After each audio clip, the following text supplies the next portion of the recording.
Pope Leo, he's obviously going to be someone who has ups and downs, and we agree with him or disagree on this or that topic. He's, after all, a human being. Pope Leo seems to be more reasonable on immigration. He is not the hardliner that Pope Francis was, and Pope Francis was a pure heretic when it came to issues of sexuality. Absolute heretic. It doesn't seem that this Pope is. This Pope seems far more reasonable on that. He seems far more attached to the Bible on that. But he's something else.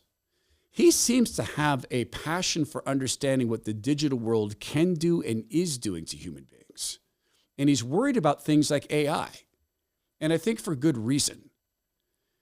Pope Leo has warned that AI may threaten human dignity and has urged the Catholic Church to respond with ethical clarity and protect the vulnerable in a digital world. And the vulnerable do need protection. And who are the vulnerable? Now, very often people will think of the vulnerable in terms of kids who are being victimized digitally. That's true. That happens. It's disgusting, and it happens. It's continuing to happen. There's gangs of people who go and approach kids and convince them to do things, and then they end up blackmailing kids. And I hope parents know this. But there are other people who are deeply vulnerable. There are lonely people who are vulnerable. There are lonely people who are using AI to not be lonely, except it has the same exact effect on loneliness that going to a strip club has on being romantically lonely or sexually lonely. It makes it worse. An organization that shocks me that they looked into this, Rolling Stone looked into people who are losing loved ones to AI-fueled spiritual fantasies. They say many unwell people are being gaslit by chatbots to believe complete spiritual fantasies. So we'll talk about that in a second, because it's obviously a clearly corrupt idea, but there's a whole bunch of fantasies people have fallen for. I have friends who are into what I think is an economic fantasy, and that is that buy and hold is going to continue to work to build for our retirements. And I have dear friends I deeply love who believe this. I think there was a time where that made sense. But when our stock market became untethered to reality, I think that no longer made any sense. And when we have a cultural disruptor as President of the United States, and praise God that he is, doing things that people have been afraid to do for decades, multiple decades, 50, 60 years, such as restructuring our trade relationship with China, how exactly does buy and hold help you take advantage of things like that? Massive shifts in the global economy. I don't get it.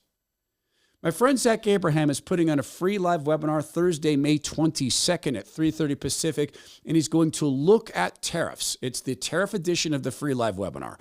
The remaking of our deal with the UK, the remaking of our deal with China, the remaking of prescription drug prices. President Trump shouldn't have that power, but Congress gave it to him through Medicare. So Plan B changes the complexion of our relationship with Big Pharma, who I don't think is our friend anyway. All these things are seismic shifts. If you're 5, 10, even 15 years from retirement, you have to be able to take advantage of this with as little risk as possible. And that is Zach's obsession, risk management. He achieves that by managing every portfolio actively, which can reduce risk and volatility. So if you're close to retirement, 5, 10, or 15 years, you have to attend this if you can possibly get there. Thursday, 3:30 Pacific, it's online, May 22nd. Here's how to register. It's also online. KnowYourRiskRadio.com. KNOW. KnowYourRiskRadio.com. Investment advisory services offered through Trek Financial LLC and SEC registered investment advisor. Investments involve risk and are not guaranteed. Past performance doesn't guarantee future results. Trek 25-206. Rolling Stone magazine wrote an article about people who are falling victim to spiritual fantasies of AI. On this program, we've covered people who've fallen victim to sexual fantasies of AI. We've covered AI, telling vulnerable kids that unaliving yourself is a viable option.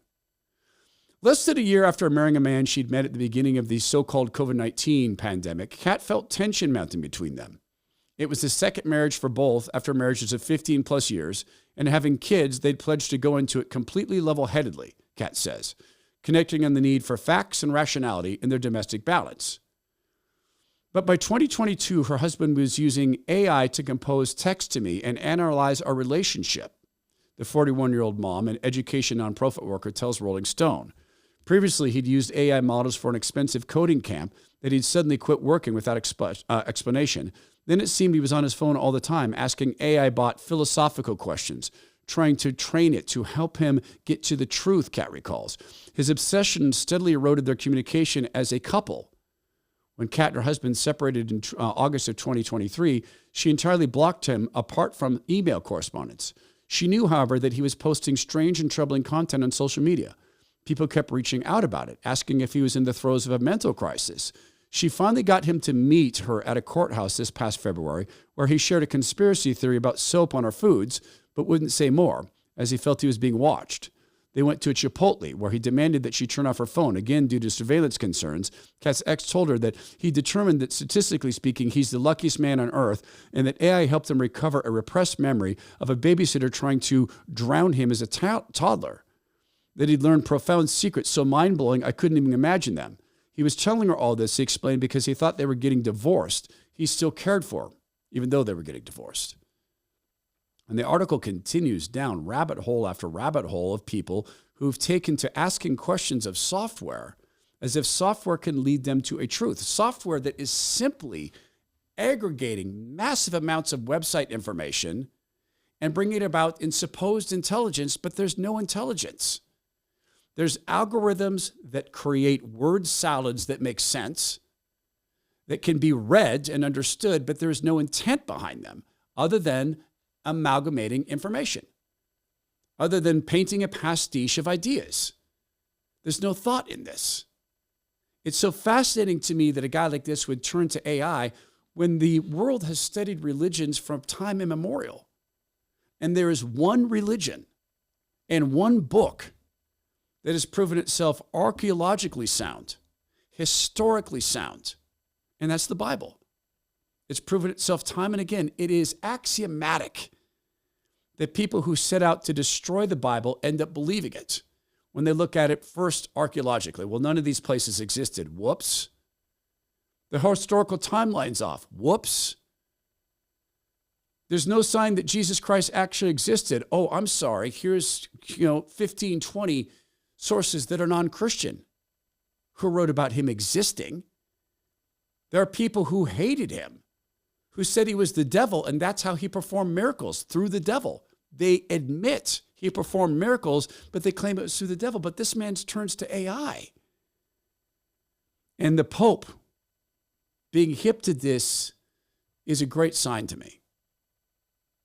If God does place popes, and he places all people in authority, if people have been given authority, it's because God has seen to it that they belong there at that time, even sometimes when there are people who are negative in authority. We had 4 years of no authority in the United States, and it showed us something.